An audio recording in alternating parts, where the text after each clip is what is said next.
you will please stand and join me with the pledge of allegiance. I pledge Allegiance to the flag of the United States of America and to the republic for which it stands, one nation, under God, indivisible, with liberty and justice for all. Thank you. All right, the town meetings are recorded by electronic means, and the meeting will follow an agenda. Anyone who wishes to have a matter placed on the agenda will need to submit the topic to the mayor in writing by the last Wednesday of the month, the close of business day, which is 3 p.m.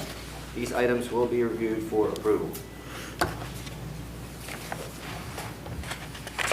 Moving forward, we are the approval of the minutes from December 1, 2021 Town Council meeting. Everyone had a chance to read over those? Everyone's okay with those? Okay. I'll make the motion to approve the meeting minutes of the last town council. I'll second that. Oh, All those in favor? Aye. Second. You second. Wonderful. They're Oh. fighting over it. They're fighting over it over there. I gave it to Sharon. I got it. Ayes have it, 5-0.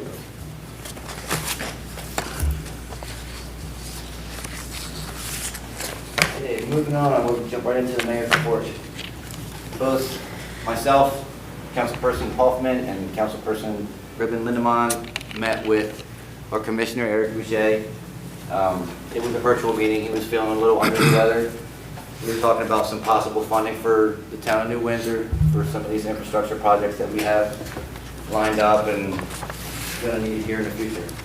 He basically said that the county doesn't have money for us at the time, but he does know an avenue that we can work on, so we're going to set a meeting in the future to get together and work on some of those things. Okay?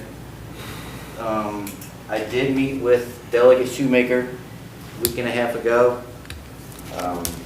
There's a letter in the process that's going to be the capital budget. He did confirm that New Windsor was near the top. He didn't say at what position we were. Obviously, there are projects that's going to be ahead of New Windsor, but we are near the top of that list. Coming session. And that's all I have. Moving on to the council committees. We'll do community enhancement with Councilwoman Ribbon Lindemann. I'm kind of short and sweet tonight myself. I'm pretty much going to tell you what I'm going to do going forward, because I just finished up with all the Christmas decorations and things like that. But I know that we'll have to start working on a project, well, not a project, but our ceremony for Memorial Day. So we want to get working on that a little earlier this year. Same thing with Music on the Main. I know that I need to get started looking into getting the bands and so forth for Music on the Main. So that's two of the things that I'll be working on. And then the other big thing I'm doing is the Hometown Hero banners and ordering them.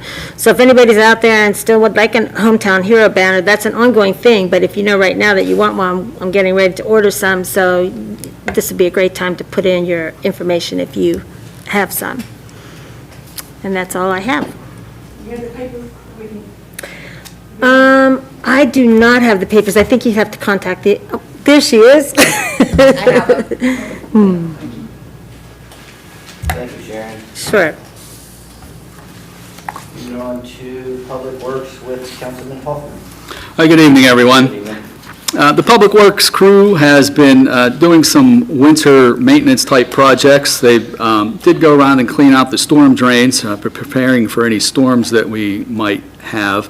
They've been doing some repair to some of our storage buildings, doing some interior painting in the basement of Town Hall, and prepared the seasonal equipment for usage and moved the mowing equipment that would not be used out to storage. Most importantly, Christmas tree pickup. I'm going to give you those dates. There's still two more, January 11th and January 18th. They will be picking up Christmas trees. Please put them out where you normally put out your yard waste, and they will take care of getting rid of those for you. They've also been working on maintaining some issues with some of our town's vehicles, and everyone will be happy to know that the snow removal equipment is operating properly at this time. I know most people are hoping we don't need to use it. Seems like we dodged a bullet recently, but in the event we do get some snow, the Public Works crew is ready for that. That's all I have. I should mention that the Planning Commission will be meeting at the end of January. And that's all. Thank you, Dave. Moving on to water and sewer with Councilman Hull. All right, so we were lucky in the sense that the last month we didn't have any large water issues like the water main break that we experienced recently. Public Works under Director Myers was able to obtain a lot of spare parts because, as we know, there's the supply chain issue. So they have spare parts, and they obtained them through many different vendors. It was a lot of contacts to even obtain the parts. But now we're in a great position in the event that there's another leak. We do have the parts readily available because that is becoming hard to obtain. So with that as well, there's also the water treatments are becoming scarce. We do have enough for right now, but the Public Works would just remind everybody that during the supply chain issue, conserving water is something that we should all be doing. So with that, town's under great control with Director Myers and the rest of the Public Works. Questions? What parts, you talking just the pipe that we have? There's around? pipes, there's valves, there's even the chemicals that we need. Basically, any part that usually does break, they obtained. Thank you. Anyone else? Moving on to public safety with Councilman Cornick. I don't have to hit anything, right? Nope. Oh, good. All right, good evening, everybody. Happy New Year. Good to see everybody back, safe and healthy. I don't really have a report tonight. I'm going to defer to our illustrious town deputy, Deputy Calusi, on his report. Just Happy New Year to everyone, and we'll move on to from there. Thank you. Moving on to economic development with Councilwoman Schultz. Good evening, Happy New Year, everyone. The Carroll County Downtowns Group did just meet, and the main topic of conversation was the Shop Small Passport. They were a little bit worried about the use with the pandemic still going on, but more than 5,000 were distributed, and I did a little informal survey of the businesses here in town, some of them that participate, and they said a lot of people brought them in. So one of the things that we're noticing is that we're getting a lot of participation, but folks are not necessarily turning them in.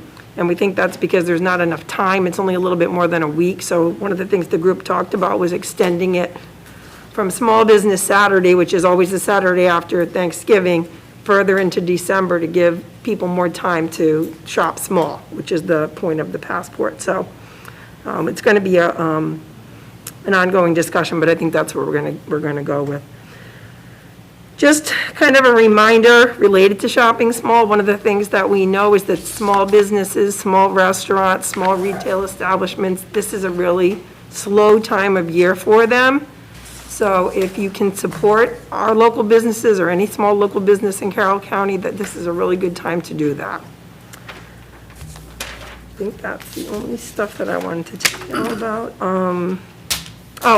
Some of you, I'm sure, maybe Councilman Hoffman and former Mayor Roop, maybe the staff remember that they started a video project with the Carroll Media Center a few years ago where they went around and did some taping of local scenes. I think they did some filming at Music on the Main here in New Windsor. And then we're not really sure what happened. There's been a lot of staffing changes in the other municipalities, but that project sort of fell apart. So we're going to be in touch with the Media Center to find out how we can get access to those videos, because what they do is they promote local events, local businesses, and, just highlight some of the beautiful things about Carroll County downtowns. So I'll keep you posted on the status of that. And the next meeting is not until April. They're going to go to a quarterly meeting schedule for now. That's it. Moving on to Town Manager Gary Dye's report. Okay, for my report, I just have several upcoming meetings I wanted to inform you all about. The first is It's the Maryland Low Income Household Water Assistance Program. That's a mouthful. Well, I received an email on December 21st from Department of Human Resources introducing the new program. The program is a new federally funded program providing benefits for water and wastewater costs for low-income households. The program will assist Maryland families who are behind on their drinking water and wastewater bills, focusing on accounts that are 30 days or more past due. The program is working to go live to a go-live date early in this year. The email contained multiple attachments, links to approved Maryland State, I'm going to call it LEWAP plan, and links to 3 different vendor information webinars. The attachments included 4 documents that the service providers or business, which would be the town, in this case, if we decide to do this, has to complete and sign in order to register for the program. The 4 documents include a memorandum of agreement, contractor affidavit form DHR 653, a W-9 form, and Office of Home Energy Programs water wastewater supplier data form. The email with all the information attachments was forwarded to the mayor and council on December 21st. Donna Colleen and I are attending one of the webinars tomorrow at 10 o'clock, and basically wanted to get some general feedback is if the council is interested in registering and participating in the program. If so, Donna and I will complete the required forms and get the proper signatures. It's a lot of paperwork, but the 4 main documents or forms are those 4 that I mentioned. So is that something that you all want to pursue? Okay. Yes. All right. We will get that paperwork going, and I'll provide updates in the future meetings. Next meeting was Maryland Rural Water Association, or MRWA. Town Manager and Public Works Director are meeting with Eric Dutrow with Maryland Rural Water this Friday at 9 a.m. to discuss how they may be able to help the town. New Windsor is a voting member of MRWA. I'm a member of it as well, and we can take advantage of their services. Some of the things that they do are leak detection, water and sewer line locating, training, technical help with loans and grants, and much more. And best part is most of their services are free. So again, update will follow in future meetings. Again, we're meeting this Friday at 9 to talk about that. Then USDA funding application in process. GMB, our town engineer, reached out to Terry Ferens with USDA on behalf of the town, inquiring about possible funding application submission for the Maryland 31 Water Main Improvement Project. Terry responded with a very detailed and lengthy email with several attachments, information, and links. A virtual meeting is scheduled for Friday, January 14th at 10 a.m. Updates will follow again. Mike Reynolds is currently working on the MDE application process, and GMB is pulling together maps and technical data, et cetera, for the application. And again, the cutoff for the MDE applications is January 31st. So we're continuing to work on that. And then lastly, the FY23 budget, just getting started pretty heavily now with preparation of the FY23 budget. Per the budget review schedule, which is in your folders, the first general budget discussion will be at the February 2nd council meeting. That's all I have. We moved that date, correct? What's that? We moved to February 2nd date? Not the council, that's the work session. Thank you. January and February work sessions are Tuesday because of the holidays on Monday. That's all I have for my report. Thank you. Moving on to Public Works Director Wayne Myers. He's gonna have to be on the TV. What's that? Or He's not up there? it's either it's TV or you'll have to turn on a speaker or something. Okay, Wayne.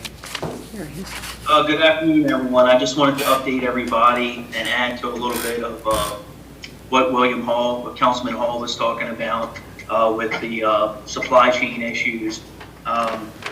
So New Windsor is very small. But we have a lot of good vendors. And we've been able to reach out to our good vendors and even contractors and get supplies that even larger municipalities and even construction industry individuals have had a hard time getting. So we've stocked up on a lot of things. The town uses lab equipment as well for our wastewater treatment plant and our water processing. And we've been having issues getting filter bottles, which, it's just lab supplies. And fortunately, we've been able to reach out to some vendors and get those. And I know that I've talked to other municipalities and even MES, they operate other facilities and they haven't been able to get any for 2 years. And we just got a shipment of a couple cases, which will get us through the next 6 or 7 months, which is really good. And then lastly, I just want to let everybody know that we're ready for any upcoming storms. Our snow equipment, removal equipment is in great shape and working very well. And part of that is because of our maintenance and everything. Salt, is very corrosive, and we try to take care of our equipment the best way we can. So that's ready to go, and that's all I have for now. Any questions?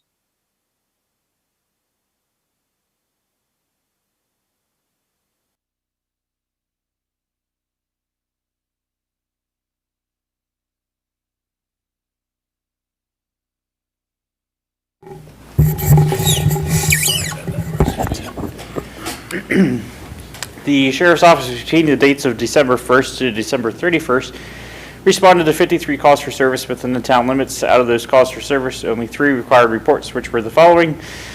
On December 5th at approximately 4:40 p.m., deputies responded to the 200 block of Lambert Avenue regarding a theft investigation revealed that unknown suspects removed a Christmas decoration from the front yard of the residence. Case was suspended due to lack of investigative leads. On December 11th at approximately 2:32 a.m., deputies responded to the 100 block of Main Street regarding a malicious destruction of property. Investigation revealed that the victim's vehicle had its side window smashed out while parked in the parking lot at the location. The suspect was later identified by a witness. The suspect was later contacted, who would state that someone had broken the window thinking it was their vehicle. The suspect continued to deny their involvement. The suspect would later pay the victim for the damages caused, and case was closed by lack of prosecution. On December 17th at approximately 5:27 p.m., a deputy, while on routine patrol, observed a vehicle parked on Main Street, blocking the through traffic to Union Bridge Road. The deputy observed that the operator of the vehicle was acting suspicious, as well as a second subject standing outside of the vehicle. Upon contact with the driver stated that they ran out of gas, and their friend went to go retrieve some fuel. The deputy detected an odor of marijuana coming from the vehicle, at which the time a probable cause search was conducted, which yielded a total of 16.5 grams of marijuana. The marijuana was seized for destruction, and the driver was released. The case was closed. That is all I have. Thank you, Deputy. Do you have an update from the West Carroll Rec Council? I do. So I have some news that I will share. Please. So, just waiting for it to open up. So the Rec Council has new officers after 15 years. I am no longer on the board, which isn't a sad thing. And I'm going to enjoy my extra time. Wife and I are probably going to go on vacations with that time. But in all seriousness, the new officers, the new president is Stephanie Clavel. Vice president is Caitlin Miller. Secretary is Sissy Plummer. Treasurer is Sandy Sullivan. Sandy's been there for probably back, Dave, when you were there. We do have an opening for the New Windsor Liaison, and what that position does is give this report.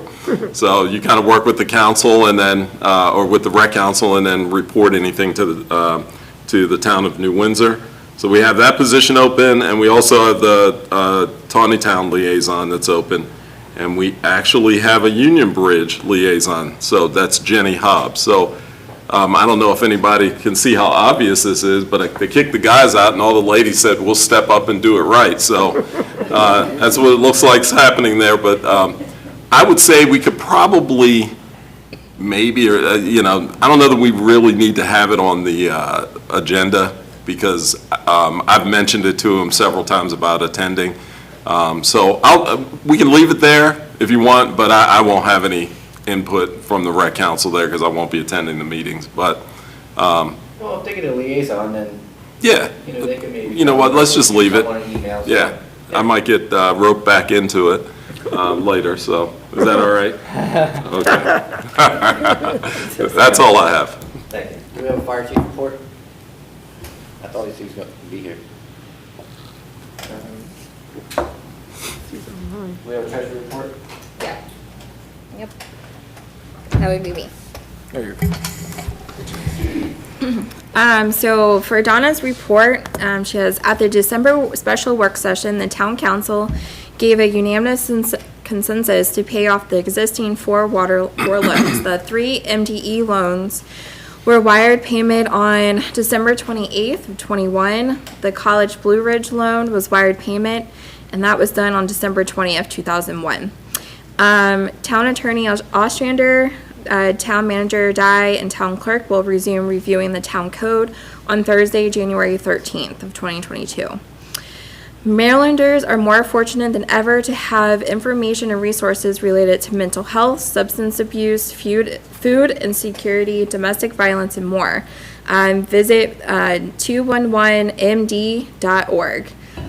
The town collected 3 full bags of food donations in December, and Town Clerk Albin delivered them to St. Paul's United Methodist Church Food Bank. So that's Donna's report. Thank you. Now we have the water and sewer bill report. Yeah, well, that would be me too. So we had 37 turn-off notices. Hang tags were posted on December 13th.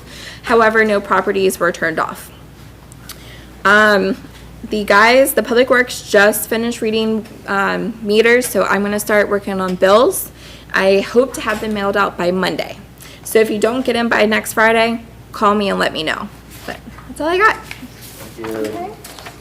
Kalina, what is you said no one was turned off their water. Yes. What is the process that those 37 homes are going into now? So when you get posted, you have 5 business days to contact me for payment arrangements. So, and most of them hopped on it pretty quick.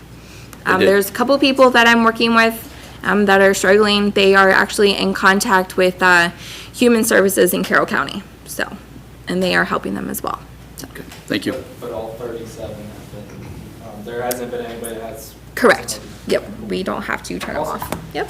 Yeah, Kalina, we just had our HSB board meeting recently, and they got more money from the federal government, so they have a Fantastic. lot of money available, so keep using that as a referral for those folks. I have told several residents. Some of them, when I mentioned that, didn't like that, but I said, it's the only way I can help you, so.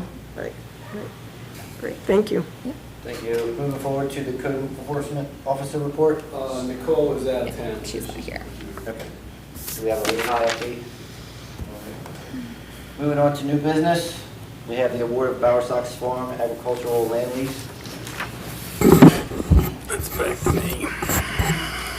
Okay, so the current farm lease agreement between the town and Jerry and Richard Lease commenced January 1st, 2016, and expired the end of this year, December 31st. A bid request for lease of agricultural farmland was put out to bid on November 3rd. There were approximately 80 tillable acres. That's up from what the previous agreement was set to many, many years ago. And that tillable acreage is only for raising and harvesting agricultural crops. The request for bid, or the RFB, stated that based on town research, which was basically myself and Director Myers, the current fair market price per tillable acre was between $75 and $100 per acre. A bid form was included with the RFB for prospective lessees to submit price per acre, verify acreage, and other pertinent data. Bids were due Wednesday, November 24th. The initial term of the lease will be 1 year with 4 one-year renewals. So that doesn't lock us into a long-term lease. As long as things are going okay with who we award, whichever recommendation, then we can renew yearly. 6 bids were received. 1 bid was 2 days late, so it was not considered. One of the 5 bids was from Whitehall, Maryland, and was very, very high per acre, which is not uncommon to come in very high with out of town like that. We want someone well-known, local, and trustworthy, so our priority is to award the lease to a bidder in the immediate area and preferably in the New Windsor zip code. References were checked and bids were evaluated.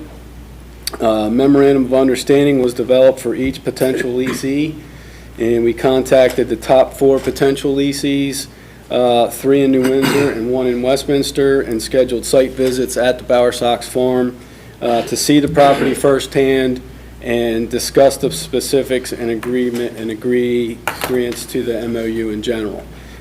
3 of the 4 potential lessees responded and scheduled site visits on Monday and Tuesday this week. The current lessee did not respond to that request for a meeting. So then, you all, there's a briefing paper in your reports and a spreadsheet. So Director Myers and myself, we work closely together on the RFP and the memorandum of understanding, and the MOU outlined 11 specific additional services that we want the leasee to sign and agree to and provide and/or practice for the town at no cost, no additional cost, or no cost to the town during the term of the lease. New Windsor's, many may know this, but if you don't, New Windsor's main source of drinking water comes from the Bower Sox Spring located on the property. So therefore, it is imperative that we award the lease to a bidder that we can trust and are sure will take very good care of the property, employ current county, state best management agricultural practices, and provide maintenance as outlined in the MOU. The key maintenance services outlined in the MOU include tree removal, grading, and cleanup around the existing barns and buildings, followed by biannual mowing and maintenance, biannual mowing of the 5-acre Walnut Grove, 4 times per year mowing of the tree planting area and the stream buffer per Carroll County requirements, providing periodic maintenance of the field roads, grading, installing and or repairing culverts, fixing potholes and erosion, and spreading millings as needed. Currently, there are 10 loads which we got from our November road improvement project that need to be spread within 6 months of the start date. Installation of stabilized waterways or buffers around the existing farm fields as needed and may be required sometime in the future to assist Public Works with protecting the spring. And then, in general, just being a good steward of the farm, trusted partner of the town, and always acting on the town's best interest, reporting or notifying any problems that they encounter during their farming time of the lease. Again, there's a spreadsheet that was prepared comparing the 4 bidders. The spreadsheet and briefing papers available in the Mayor and Council Documents folder. The current yearly revenue is $3,000. Just to give you an idea, that was based on 50 acres at $60 an acre. I'm not sure how that started. That lease goes back probably 15 years. We came up with, we did use the county GIS system and calculated acreages of farmable land and came up with 80 acres of land. And all the lessees agreed to that amount of land. Okay. So all the bids would provide an increased yearly revenue. Based on review of the bids, the thorough reference check, on-site meetings with the potential lessees and past experience, Director Myers and myself recommend the Bower Sox Farm lease of agricultural land be awarded to Condon Brothers Farms.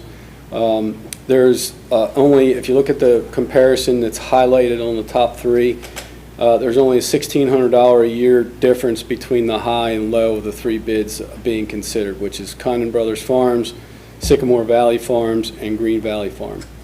All three are reputable farmers and scored well during the evaluation process. Some key points that we feel separate Condon Brothers apart from the rest. In addition to being farmers, they're a well-known, long-time excavating company. Condon's Excavating has over 40 years in residential, commercial, and farming excavation. They've done very good work and fair-priced work for the town over the years. They're local here. They offered to do additional work and maintenance above and beyond the MOU. One small culvert job or grading job will more than make up for the $1,600 a year revenue. That was something they offered on their own when we met out there. That's just the kind of guys that they are, and they're very experienced in that kind of stuff. They provide Wayne and myself a very high level of comfort knowing they are farming and helping the town maintain the property, and there will be savings of time and money to Public Works with the things that they're willing to do in the MOU, and then also in addition above and beyond that. So desired action is that the mayor and council vote to approve the award of Bower Sox farm lease of agricultural farmland to Condon Brothers Farms for $80 per acre at 80 tillable acres for a yearly revenue of $6,400. Hey, Gary, I'd like to read off the letter that I prepared. Sure, go ahead, Wayne. I would like to thank everyone who submitted a bid to rent the town farm. As Director of Public Works, I can say without a doubt, this is a very important step in preserving and protecting the town's most valuable and precious resources, water and land. With the current forward thinking and a lease that has been created to protect our land, we can be assured that New Windsor has safe, clean water for years to come. As a farmer myself, I understand the importance of land preservation and responsible land practices. The town will now receive more documentation regarding land management practices and will directly work with the leasee to mitigate future practices. After meeting the potential leasees with Town Manager Dye, our recommendation is Condon Brother Farms. Mike and Brett Condon have an admirable relationship with the New Windsor community and the town. Their knowledge in the construction industry will be of great value, and their knowledge aligns with our future plans for the farm, which include grants to solve erosion issues caused by years of neglect of our waterway buffer areas. Mike and Brett have firsthand experience resolving issues and contacts with the state and county level officials. Great forward thinking is needed to preserve our farm for future generations. In a future meeting, Town Manager Dye and I will discuss ag preservation, a potential revenue for the town, and another protective measure. Ag preservation could be very lucrative revenue and will be available in the near future. Thank you.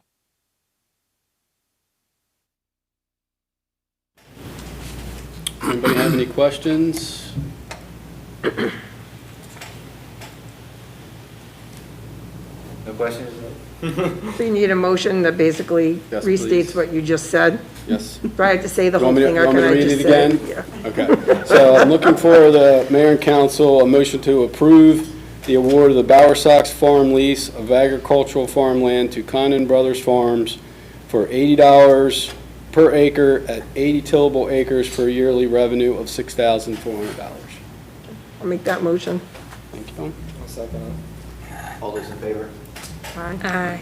Thank you all. Ayes have it, 5-0. Okay.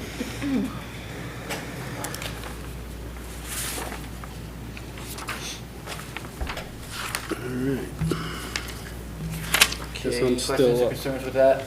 Comments? One, Gary, does that include taking trees out of the pond?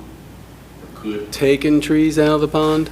It didn't specifically, but we can talk. No, that doesn't include cleaning up around the pond area. What former Mayor Rufus is talking about is the town used to have a municipal pond where the community could come and fish at.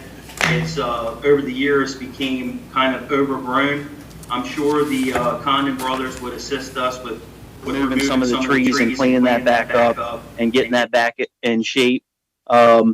We also potentially, town manager Di and myself, might look at some ag grants to fix up the barn and bring the property back up to the way it used to be.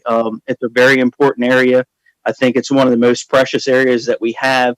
And, you know, as a municipality, I just think it's a wonderful thing that, you know, any steps that we can take to preserve that.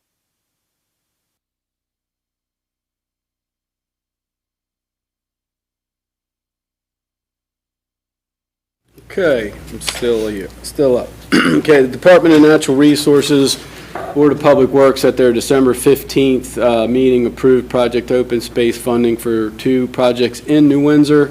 The first project was the Lions Club Park off Maple Avenue.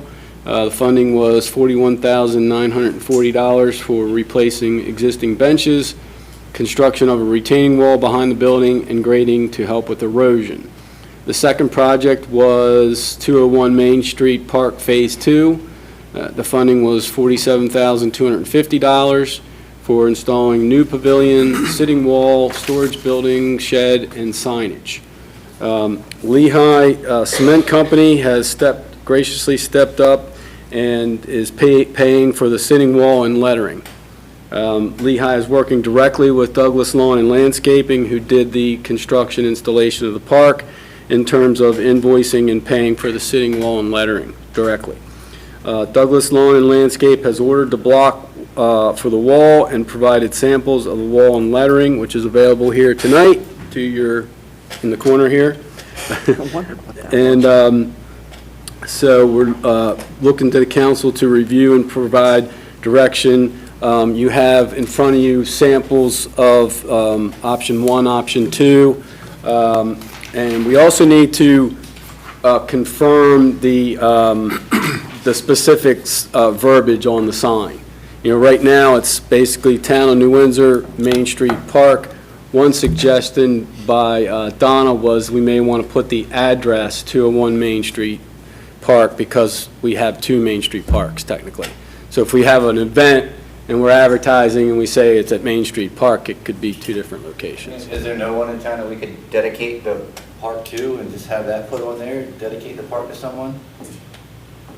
We could. I mean, Lehigh's going to get a plaque on the wall saying that it's graciously donated by, no, the wall itself, graciously donated by Lehigh. That'll be a small plaque. But this is basically what you're looking at is 2 options there. Obviously, it's not going to be a Labrador, black Labrador, but it would be a wooden sign, and it would be in two strips saying whatever verbiage, but Town of New Windsor, and then probably black lettering or darker lettering, I would think, to offset the color of the wall, and then below it be the second sign, wooden sign saying 201 Main Street or whatever we decide to put there. Same philosophy would be with the letters. I should show those. 2 different kinds of lettering. It would basically be about this size because we figured out, we measured from here to leaving the half-inch gap, you need about 4 inches per letter. Based on that lettering layout, the wall itself is 8 feet wide, so your top longest part of that is going to be 60 inches of that. So they're going to be this size letter, either this thickness or this thickness, kind of like the thicker ones myself. And then there's a brochure with all kinds of options for colors on the level letters. So, just some thoughts, some things to think about. Clyde Hurt with Douglas Lawn and Landscape thought that his preference was the wooden sign. If this is a cedar, which is very resistant to erosion and fading and very durable. He thinks that it would kind of pop better with off the wall versus the lettering might be kind of blended in And, so he gave some pros and cons for both ones. The sign itself is going to hide a little bit more of the wall, whereas the lettering they're still going to hide some of it, but there's going to be more wall you can see through the lettering in the space. They're metal, correct? These They could just maybe be painted, right? Yeah, they come in all these different colors in here. I can pass them around. Gary, how far do they come out from the wall if the Well, letters? see, what they do is they have these backs, they have the screws in, Mm-hmm. and then they mount them to it. And I don't think they'll sit exactly tight, but I would think they'd sit pretty flush. Oh, so they're only out like a half inch or something? If that. Okay. Yeah. So, pass them around. And this is on the part of the wall that's flat, and then around that, does the wall curve? That's the part of the wall that's going to be like 45 degrees facing out, the higher part of the wall. Okay. Facing out towards the intersection. So it'll be a straight piece, a lower sitting wall along the sidewalk, a 45 that's up higher, Okay. wider, and back down to another sitting wall. Okay, gotcha, okay. But yeah, that would be right on the front. So one of these is flatter than the other. If we pick this, we could pick which one we wanted? Yeah, those are the two options in thickness. What about if it said Main and High Street Park or something like that, or High and Main Street Park, like a little ampersand? Yeah. I don't really like the idea of the number. I'm not crazy So, about yeah, that. and I'll just read off some comments from Drew Strine, the planning commission member. He said Brownie's Corner or Kemar's Corner Park. I mean, personally, I like the idea of a name other than like 201 Main Street. It just kind of sounds bland. If we could dedicate it or something like that. I mean, it used to be Brownie's Corner there, that's what was there. Seems A appropriate. long time ago, yes. Yeah, Michelle, see, how many people remember that, right? What did you say? You said It the used to, be, it was a very long time ago, the restaurant that was there was called Brownie's Corner. Oh. Before K&B was there, Oh, I before only knew K&B it was was, K&B. Is there a time constraint on which decision needs to be made? It doesn't have to be tonight necessarily, but I would think sooner than later. Clyde's going to need, with Douglas Lawn and Landscape's going to need some direction on what exactly to order. Obviously, what we come to a consensus in the verbiage is going to dictate size maybe, if it's longer, or ordering the. So the council could think about it for a while and get done by at the next council work If we could have a decision at the latest by the work session, we can probably do that. Are these our only two options? Yes. Yes. the letters. The lettering, you guys have pretty much, again, you have 8 foot of wall to work with. So if you get too many words in there, it's going to affect, but basically using this layout, Town of New Windsor is, we figured with the letters and probably the sign as well, it's going to be about 5 feet of that. It's going to be 60 inches of that 8 feet. Give you an idea. So I'll just state my piece. So the cedar kind of sign, I think would be nice somewhere in the park that maybe told the history of the park, that it was Brownie's Corner or something like that. I always thought that wall, being at the main corner intersection of New Windsor, should have, and should be a little more elegant looking than the cedar sign stuck on the front of the wall. And I had been looking around at signs and things like that, and I thought that whatever words we use, not real hung up on the words, but the lettering could be mounted to the wall and backlit, so that the lights were behind the letters and you would always see them. That might be an issue with, there's a proposed, the way the wall is set up and the electrical is set up now, there's electric run to it, and the plan was for there to be I guess a teardrop-shaped light or two at the top facing down on the sign itself. Now, can that be done and backlit like that? That would be a question for Clyde, and it's possible. Like I said, they basically just ran, when Rocky did the electric for the Phase 1 of the park, they basically stubbed out an electric line over to a future light source. But I can ask that question and get back to you. I've seen some very elegant-looking corner pieces like that were backlit. We talked about some damage and things like that. There's less chance to damage lighting if it's behind it than gooseneck fixtures that someone could snap off, things like that. That's one of the, not to interrupt you, but that's one of the cons that Clyde listed with the metallic letters, is that it is going to be a walk area, it's going to be accessible to hands, feet, strollers, kids, whatever, bikes, that kind of thing. So, it could be easily damaged. Same thing with the sign, but, somebody wants to collect the letters as how kids are and people are. But anyway, but yeah, I'll definitely ask the question about. I'm not trying to delay a decision-making or anything like that. It was just I agree with Dave. I'm not crazy about the cedar. I think that the metal, I'd like to look at the colors. I'll look at the brochure later, but also I'd like to hear what Douglas thinks about colors too, but. I agree also that I kind of like the letters better, and I'm wondering, is that the only style of letter that we can get, or is there, because there's so many different styles of lettering, is that the only one that's available? I can check on that too. That's what he provided as samples. Maybe he just did that so we could get a sense of size and everything, so. I guess the problem comes in too with how long we want to make the name, because then that'll limit the size, which then of course would limit your styles as well. Well, most styles, some are a little bit smaller, but I've worked with lettering a lot. And there's so many different kinds, and, Thousands of pounds. That's wonderful. When this is all done, I'm sure the mayor will write a letter to thank Lehigh. That's great. Like I said, their only that. caveat was that they got a Sure, plaque saying, makes sense. and I said that was no problem.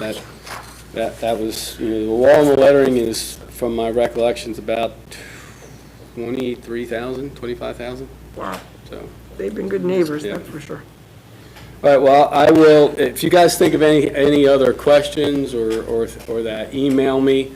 I can put them together and hopefully then send one email to Clyde and say, we discussed it, here's the questions, can you provide some information? And then we'll look to get a decision on lettering, color, and then also verbiage on the sign at the work session meeting. Can I just make one more comment? I'm just saying, this building is pretty new, and there's lettering on this building. If you would like for the lettering to match and the two things, that'd just be something to consider if you feel like that would be something that'd be worthwhile. I'm just throwing it out there. Yeah, you can probably match, I think if I recall, that's a bronze lettering there. But we could change the color of the lettering, too. Yeah, but I'm saying that style, I don't know if that style, you can't put something that big on that small of a sign, so I don't know if that style comes in a smaller letter. I'll have to check. Okay. So. Any other questions or comments on this issue? I do have a comment, if I can. The backlighting, I was thinking of, when you were talking about the backlighting, I was thinking about, just the past few weeks when I ride down Main Street, and I see how the downlighting lights up the town hall sign. It really looks nice. So if we could, I'm just agreeing with you that if we could find some way to illuminate that area, it would be really nice in the town, to kind of, first steps in starting to kind of beautify our Main Street area. So I'm in agreement there. I also agree with the, trying to match the font, being consistent with what we have on the front currently. Okay. Anything else? Okay, moving forward, is there any other new business?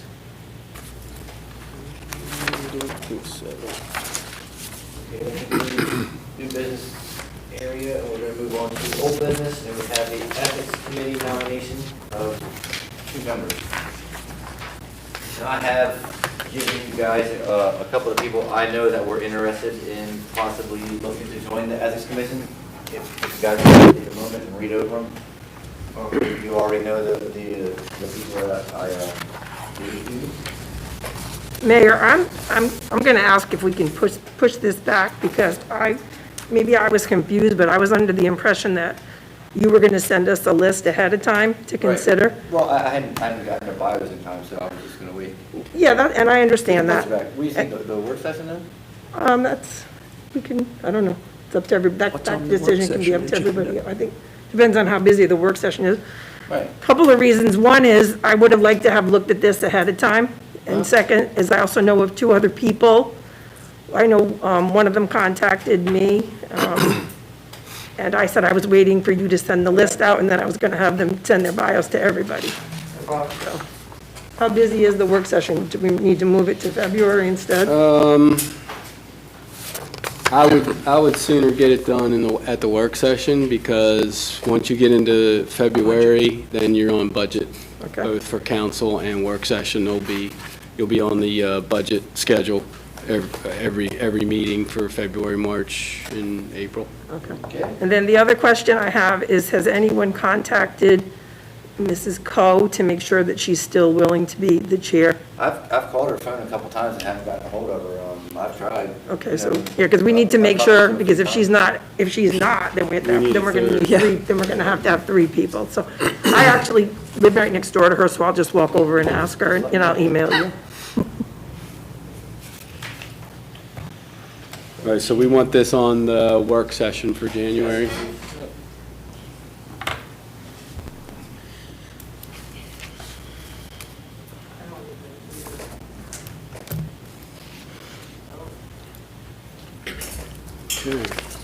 Moving forward for old business, we have COVID-19 discussion based on positive tests and hospitalizations increase.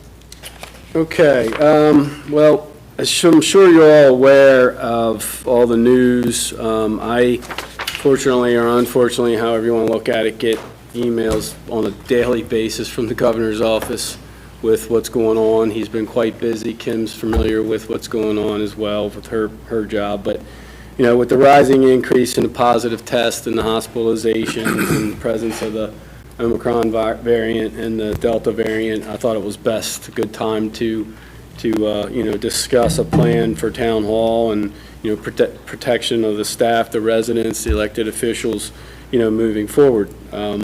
Just yesterday, I know Kim sent an email out about this, that the Governor Hogan declared a 30-day state of emergency to take urgent short-term actions to combat the current COVID-19 surge.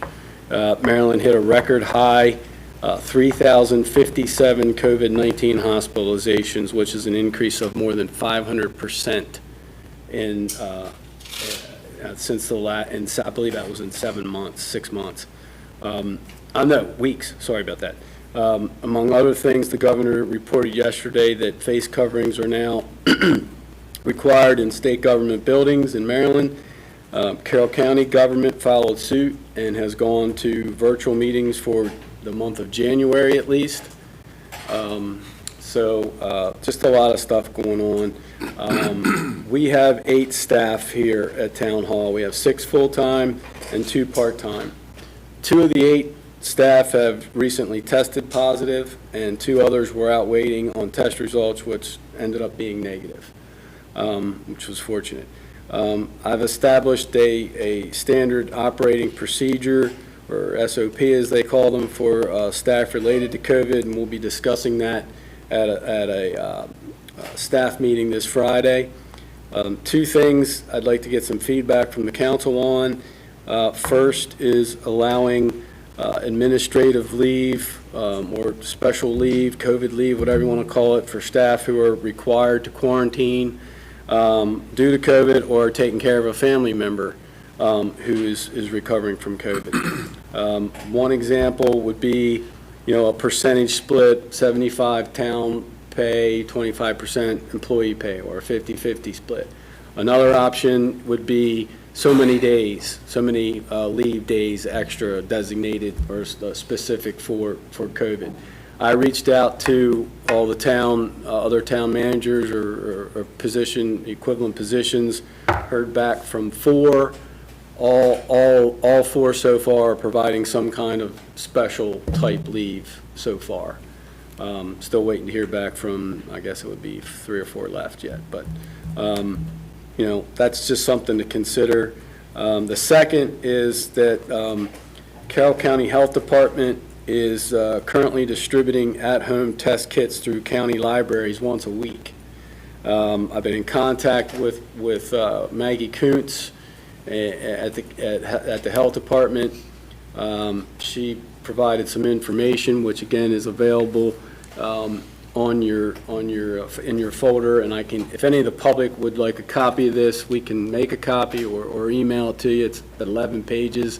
It's just got a lot of pretty good information about where things are now in the county based on their most recent information. The supplies of these at-home kits are very limited. The governor spoke, he's trying to get more, the county's trying to get, the health department's trying to get more. But, things are slow right now, and they're looking for other ways to distribute these tests throughout the county.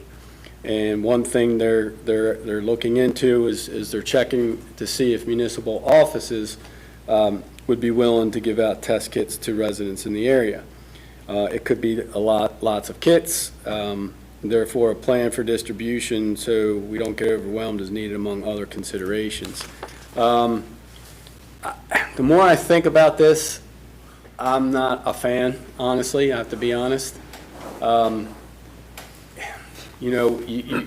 going to open this up, the town hall up to, possibly open it up to people coming in that want tests, and you want to test for a reason.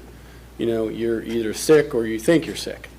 And, there's a lot of things to consider. Do we limit the number of tests on a weekly basis? How do we limit it? How do we control it?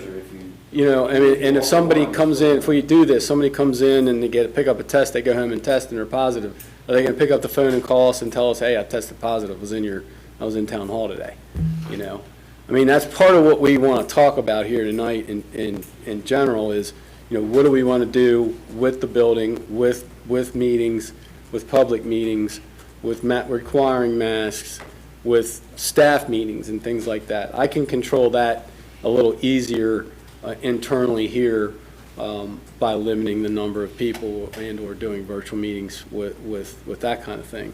But I listed, like I said, a couple bullet items, continuing with public meetings or go back to virtual only. As you can see, I kind of went back to separating the chairs a little bit. We're limited in size by putting space between the seats. Requiring mask, I think that's a no-brainer for me. That if we're going to keep the building open to the public, which I'm not opposed to that, I think we should require masks at least until things settle down. You can see how I feel about this. I think that we need to follow the governor's lead. I work in a state building, and we've had to wear masks for a long time because we're tied to schools, but all state buildings are now, you have to wear a mask. So I don't understand, why would we not do the same thing? Well, and like I said earlier, Carroll County government and the commissioners are following suit with the governors. It's a meeting tomorrow. Huh? It's a meeting tomorrow. No, they already decided. They decided it. And they canceled MML, I'm sure most of you saw that. So, people are, being more Yeah, cautious. so. some opening ceremony or something. One comment I'll make about the testing, though, that I'm concerned about, is I've been hearing reports of tests being unavailable throughout the entire county, and the state at that. So if we did open up, I think there would be a flood of people, not just town residents. Right. You're going to get all over the county, and we don't have any process in place. We've already had problems with, our staff can't handle that. So we need volunteers, and then at that point, how are you going to check IDs? There's so much aspects to that I don't think we're capable of doing right now. I agree. At first take, it sounds like a good idea. I understand where the health department's coming from and trying to get, other locations to distribute. There's only so many public libraries in the county, and. So the library administration building isn't included in that, as far as you know? What's that? Yeah, because we have the headquarters. We have the Yes, it is. headquarters right here. They're not involved in that? They are involved in it. They are involved? Okay, Okay. you have to register online to pick up a kit. They only give out 75 kits a week. Okay, you have to register. They give each person 2 kits. They are put in a brown paper bag with your name on it right inside the main front door. You don't see anybody, you don't talk to anybody, you go find your name on a bag and you leave. And you have to go online to register to do that. And like I said, they're only giving out 75. That's part of the health department's Allocation. restraints right now, is they're limited to what they can give these locations on a weekly basis. Hopefully that number's going to change, but. They have a process for doing it. Yeah, and I picked up books over there during last year when everything was shut down. They'll put a book there for you, so I know exactly what you're talking about. So we have a resource in town, so I think that's enough. I don't Well, think if that's I confirmed don't that think the that's over council there, needs to then. take that. yes, And I that's- can find that information and put it on Facebook, and Kalina can put it on the website, because we don't need to And take that on. We're too honestly, I small. think if we can post this latest, it's 11 pages, it's a good summary. It explains, it gives current numbers, but later in the document, I believe it talks about how they are distributing and where, and the process Is that the basically. governor's slideshow, or is that the Carroll No, this County? is Carroll County, Okay, Carroll yeah, County yeah. Health Department. They have information on vaccinations and clinics and how to schedule and links to websites. For the testing, there's a page on the testing. Again, it's all testing by appointment only. So I think putting that information on the this information here on the website would be good and easy to do. We've already saved it, so. And then announce it on Facebook that we posted it, so people can find it. Okay, well, that answers that part of things for that. What are your all thoughts on town hall and the building here and What are your thoughts on it? Because you all work here. the meetings for me, I expressed this concern before. If we go to limiting seating here, most of the time it's not a problem, but we can only, as you can see, we can only seat maybe 20 people tops in here. And we're probably pushing the social distance limit anyway.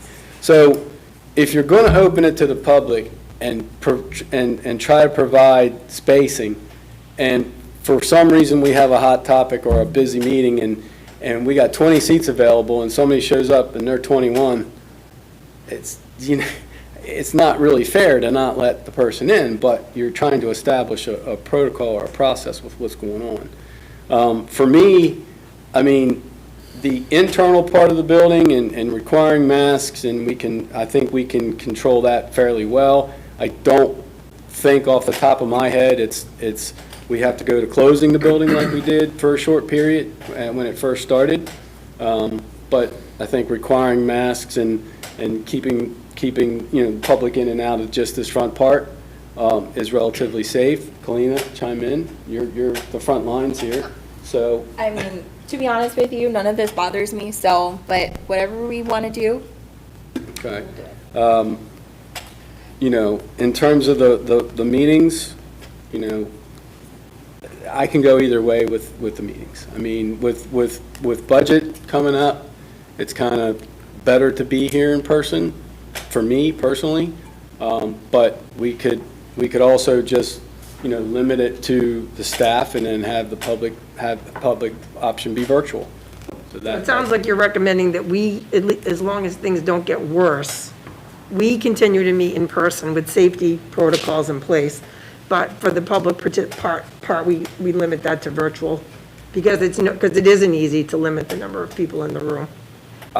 Yes, I agree. Dude, if we had a huge area where we could put, 50 chairs, 60 chairs, and keep everybody separate, it really wouldn't be an issue. But we don't have that. I mean, we have a nice area here, but it Right. is still limited in What size. kind of timeframe are we talking about? 30 days, just like the state, 15 days. We could Let's do it a month at a time a until we month at a see time. what That's kind of where the happens. county is right now, is they've made everything virtual through January. Yeah, And then, just- I guess, reevaluate.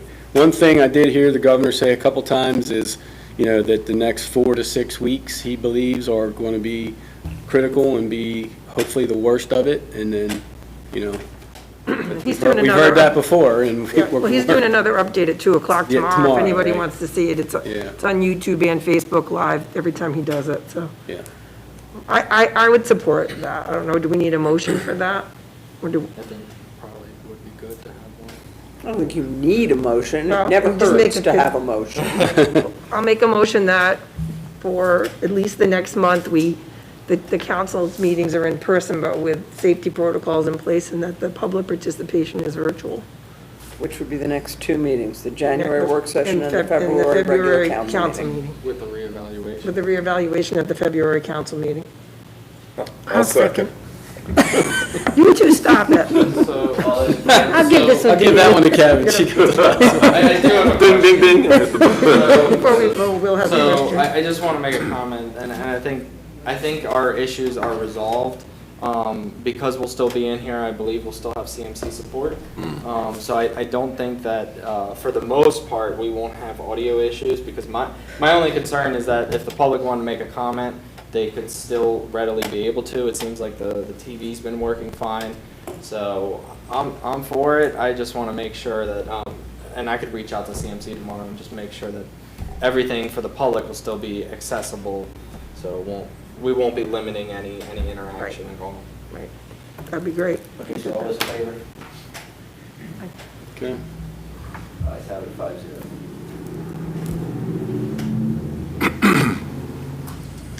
Now, can we go back to the leave? Gary, I can send you, the state has a policy on this, and I can send that to you so you can see what they're doing. But there's a couple of things, there's a few stipulations, and one of them is that you have to prove that you actually have COVID or that somebody has COVID, so you have to show a test. There's a couple of other things. Yes, and please send that to me, because I got some other information when I reached out to the other town managers as well. Westminster, which is obviously the biggest municipality, kind of has like a flow chart thing, and each one has their own thing, but with developing this SOP, so to speak, for it, I have concerns with requiring proof of the test, because, for several reasons. One is because, we've talked, it's very hard to get a test right now. I mean, I've tried several times up in Pennsylvania, and it's 3-4 days out before you can get a test. And other people have experienced that as well. So, it's definitely something to consider. I think we want to get something in place so that, we have a general process to follow when staff encounters, possible exposure. I mean, Public Works is out and about, so, they can come in contact with, just about anybody, vendors, public, MES that they work with, contractors, and same way, it's not just about here and what you're exposed to here. Each of us has their own lives and processes and jobs that they go to every day. And, with a lot of people out there that have been vaccinated that are asymptomatic, you just don't know. And some of the data in here and some of the data I've heard from the governor is, and his medical experts are saying that, if you are made aware of possible exposure and you're not symptomatic, they're basically saying wait 5 days before you test, because then if you try to test too early, you could easily get a false positive out of it. The at-home tests are especially inaccurate when you're asymptomatic. Exactly. So it is best to wait. Right, and they're also saying don't go to, if you're asymptomatic, don't go to the emergency room, because the emergency rooms are all backed up now. Yeah, with the health everything department else. declared a state of, You know, pretty much I an mean, emergency status last week in One Carroll of the Lease potential lease guys we were talking with the other day works for Frederick County Fire Department. And there's ambulances that are just sitting and waiting in hospital lots. They're backed up. It's a problem, you know? So, not trying to create hysteria or anything, but. I don't think you need to create it. I think I it's think free it's out floating. there. Well, there's a difference between hysteria and being well-informed, and so Exactly. people just need to be well-informed. So yes, if you would send that, Kim. Yep, I'll send it. please. Any other questions, comments on that? We'll go ahead and move into residents' concerns. Anyone here in this audience? Neil Rowe? Nora, come here.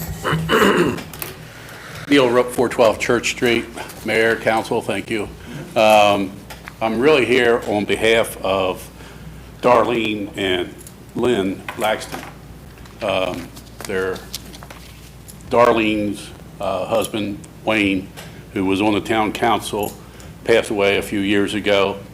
At the time of his death, he was on the council, had been a member of the fire company for 45 years, the Lions Club for 35, and I think the Westminster Municipal Band for 56 years, I think.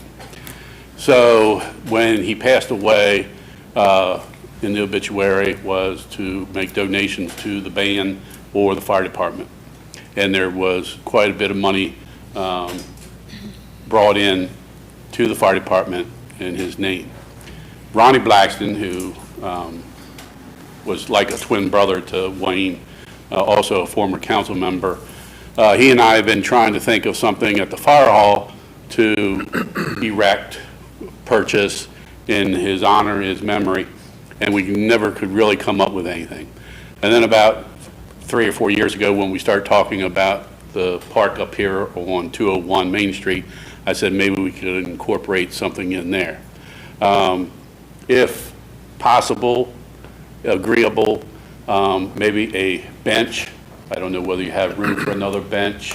I don't think it's in this phase, but there would be money, I'm sure, to purchase the bench and have in memory of Wayne Blackston. I talked to his daughter Lynn a couple times in the past week, and she said that would be very appropriate because of his love for music, and he'd be right there for Musical in the Main.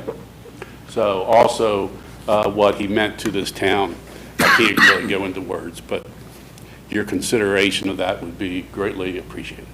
So the donation to the fire department could pay for that? Yeah, they would be willing to do that. Okay. And then it would just be an install with Douglas? That or separate or however, whatever, you know. Right. I think that's a great idea. I appreciate it, and I know the family would. Thank you. Anyone else in the audience? Anyone out in Zoom? Just raise your hand or say something in the chat so I can get you. I think Richard Carlson. Huh? Richard Carlson raised his hand Did you up? on mine. I don't see anything yet. Do you? On yours? Get off. Oh. Go ahead, Richard. Yes, please. Mr. Carlson? Somebody mentioned my name.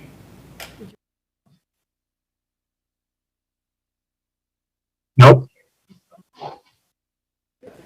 Never mind. The announcements? All right, thank you. Thank you. You're welcome. Moving on for the announcements, I guess we can make the announcement that we changed next month's meeting, or was it this month's meeting? The work session, yeah. Work session for January is Tuesday. Tuesday the 18th, due to the holiday on Monday, and the same for February. It's Tuesday instead of the holiday. It's The 22nd? So it's the 22nd Yeah. for February.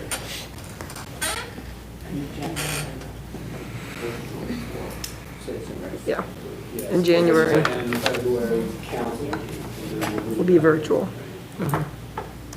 We'll all be here. Yeah. Any other announcements?